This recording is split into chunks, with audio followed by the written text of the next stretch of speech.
Burada gördüyünüz kimi yaşlı analarımızın çarəsizliyi üzərindən oxunur. Bu gördüyünüz şəxs də Qızılxaç nümayəndəsidir. Amma təəssüf ki, adını bilmirəm, məlumatım yoxdur.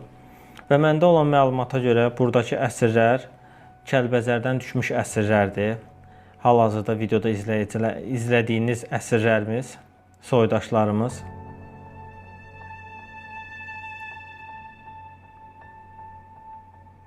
Bu videonun çəkildiyi yer Xankəndidə uşaq xəstəxanasıdır. Hansı ki, mən bir neçə belə deyək də əsirlər çəkmişəm və bildiyiniz qədər, dinlədiyiniz qədər də orada bir çox əsirləri həmin bu xəstəxanada müalicə alıblar və yaxud da ilk gələndə, ilk dəfə gətirildikləri yer bu Xankəndidəki bu xəstəxana olub.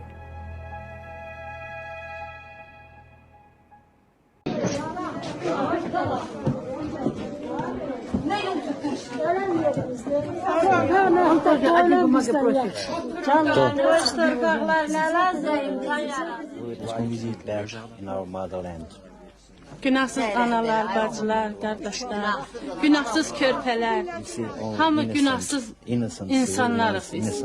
Heç bir günahımız yoxdur, gətiribdilər. Nə olar? Var getdi əlimizdən, varımız da gedib, evimiz də gedib. Ancaq özümüz nə üçün dustaq qalmalıyıq burada? 7 aydır biz dustaq qalırıq. 7 aydır yol gözləyirik.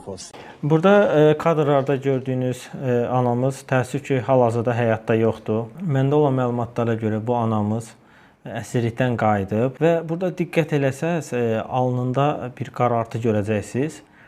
Məndə olan məlumata görə, səhv etmirəmsə, bu anamız güllə yarası alıb.